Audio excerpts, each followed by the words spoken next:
Stop.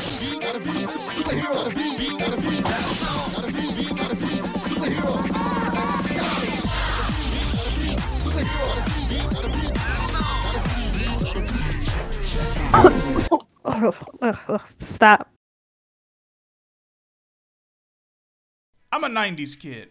80s baby, 90s kid. And like a lot of other 90s kids, I was introduced to Static through the Static Shock cartoon that was airing on the Kids WB in the early 2000s. But I'm definitely not discounting the time that he spent purely as a comic character from Milestone Comics in the early 90s. People have been asking, begging, itching for his return to the mainstream comic scene for years. And now we finally get it. And it's pretty meh. Last time we covered the absolute cringe volcano, the cringe supernova that was Nubia Real One by L.L. McKinney. There needs to be a warning label on that book. Do not read. Caution, may cause cringe implosion. That's what it is. And then after reading his introduction issue, where his origin story is reformatted into having happened during a BLM protest because reasons and current year, I was ready for this thing to be another cringe volcano. And don't get me wrong, it's not good, but not in the same way Nubia Real One was not good. Static Season 1's main sin is that it's just here. Dialogue isn't good, but it's not always terrible. The art is passable and is actually pretty well done when there's action scene, but in other places it's just kind of there. The story itself really isn't anything to write home about. It's just recounting the immediate days following the ordeal that happened in the previous issue, you know, where Virgil almost electrocuted his bully to death in front of the entire student body in the middle school. Yeah, that. We're dealing with the fallout from that. And by fallout, I mean there is none. Nothing of import or consequence happens until the very last act of this book. This is the most meh follow-up to an origin story I've ever read. I know I told y'all I was gonna come back with the voices, and maybe I'll try for a couple pages, but there's really not that much worth voicing. Vita Ayala, you were given the opportunity of a century to either successfully write Static's comeback or successfully make his biggest failure. You're really not impressing me in either way, honey child. What is you doing? Well, I guess that's what happens when you brand yourself as queer and brown and just keep getting job opportunities based on the fact that you're queer and brown. Y'all remember them Disney original movies back when they would show like a new original movie every week? The dialogue was present and it wasn't always migraine inducing, but it never really stuck out. I mean, there was some that stuck out, like in Xenon, Girl of 21st Century, hashtag Cetus Lepidus. But it's just kind of there. You like, just reading this shit is just like, it's just so blah. Now, on one hand, there are things to get mad at in my opinion. I have read pages of this book multiple times, and I still don't get the feeling that this is about Static. I don't see Virgil. I see someone doing Virgil cosplay. He spends so much of the fucking story being mopey or stressed out about what he's going through, and I get it. He's the put upon nerd who just got powers during a protest and almost electrocuted his bully in front of the whole school. I'd probably be a little stressed too if that happened to me, but that's just it. We really don't see any more of his personality beyond that. Think of other heroes in this archetype. I mean, you don't have to search any farther than Peter Parker himself, who practically created the archetype. He was the nerd who got beat up and pushed around all the time. He did have a good heart, but he was also a kid and he could also be selfish, which is actually what led to his actual origin, because now he knows that, hey, you know, I have powers, but I can't just be a selfish asshole with them. And then beyond that, once Spider-Man starts fighting villains proper, the man will light your ass up with insults while he's whooping your ass. Virgil Hawkins, aka Static, was no different. On one hand, he'd be frying villains with his electricity powers. On the other hand, he'd be frying their asses with one-liners and zingers and put-downs the whole match. Which is part of the reason why I never really cared about Miles Morales. People been begging for a black Spider-Man. I'm like, my black Spider-Man was Static. But we don't get that here. I mean, we kind of do at the end. Maybe. These shouldn't be words that I'm using for a fucking Static issue 1. Why? Why is it so blah? Why is he so mopey? Why does no one in this book have any semblance of a personality? Richie and Frida show up at school, and none of this feels like Richie and Frida. Again, the dialogue's not terrible. It's just here. But I need it to be more than here. There's not a beating over the head with politics. There are some messages. There are definitely moments where I hear Virgil talking to Richie and Frida, and he's talking about how they don't get it in his head.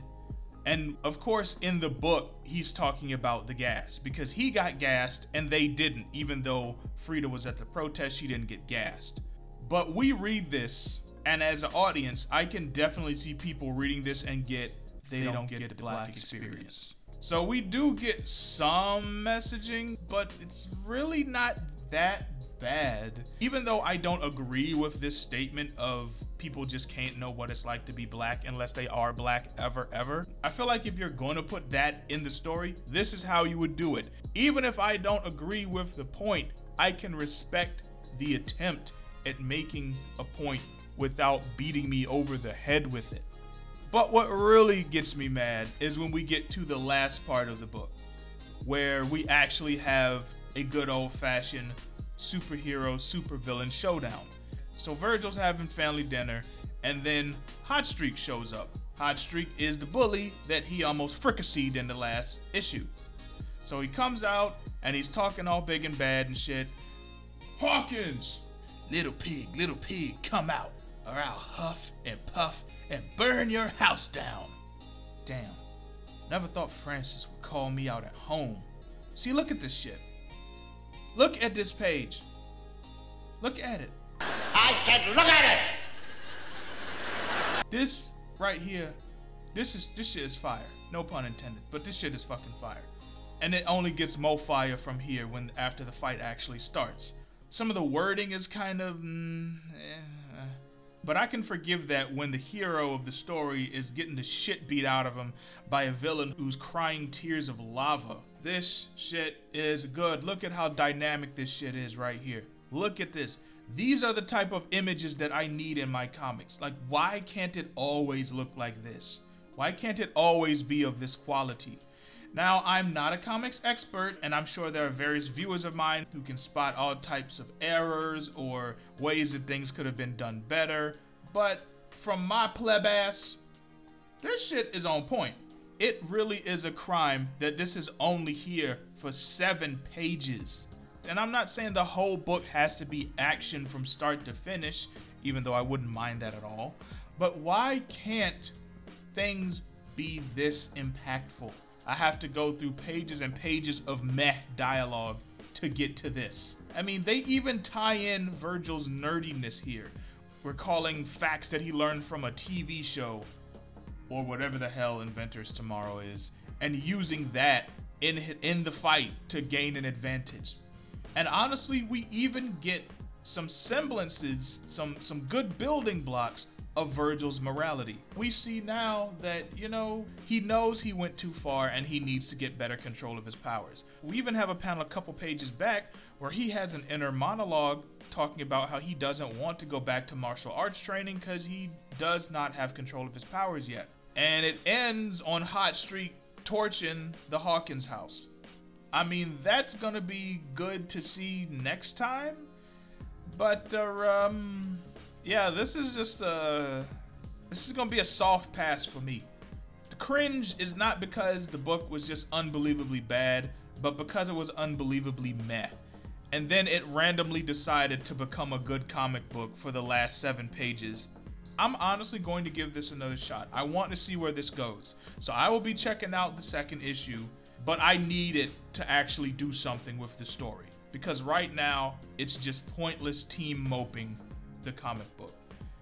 I'm not even mad at, oh, it's a teenager and he's this, he's that. Teen drama is part of these stories, okay?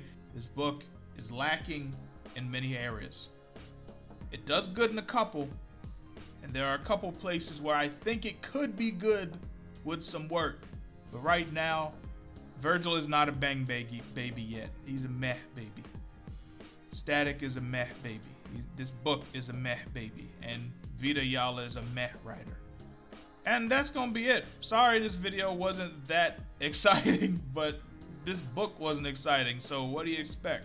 It wasn't particularly terrible, but it wasn't good. It was just meh. And I'm gonna keep coming back to make sense of these crazy ass books and this world we live in. Hopefully that world won't be nearly as boring next time.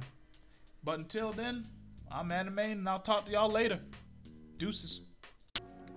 Message. Can't end the video without thanking my patrons. Shout out to all of you mad lads and lasses over at Patreon. If you're not on that list, what are you waiting for? Carry your ass over there right now. I'm dropping fire weekly, daily. I don't even know how frequently. That's just how fast the fire is coming. Just fireballs. Fume, fume, fume. Everything from works in progress from my comic books, The Spider Circle and Bond of the Blade, to polls where you can vote in which video I do next. All types of exclusive content over there. I'm talking about pixel art, unseen works of art no one else has seen. When I say exclusive, guys, I mean exclusive shit. So if you see it somewhere else, you know someone's on some shady shit, let your boy know and we'll take care of that. But no, for real, for as low as $2 a month, you can join me as I create awesome stories, awesome videos, awesome content. We can be creating this shit. Join me help you, and we will be helping each other as we make the world a better place. I have no idea if the world is gonna be a better place when this is over, but at least we'll be having some fucking fun, which is more than I can say for what they're doing over at the Big Two and Disney Lucasfilm and all those folks. But yeah, definitely slide on over to the Patreon. You see something you like, go ahead and click that subscription button. You know you want to, because you need this shit in your life. But that's gonna be all for me today. Till next time, thanks for watching and listening.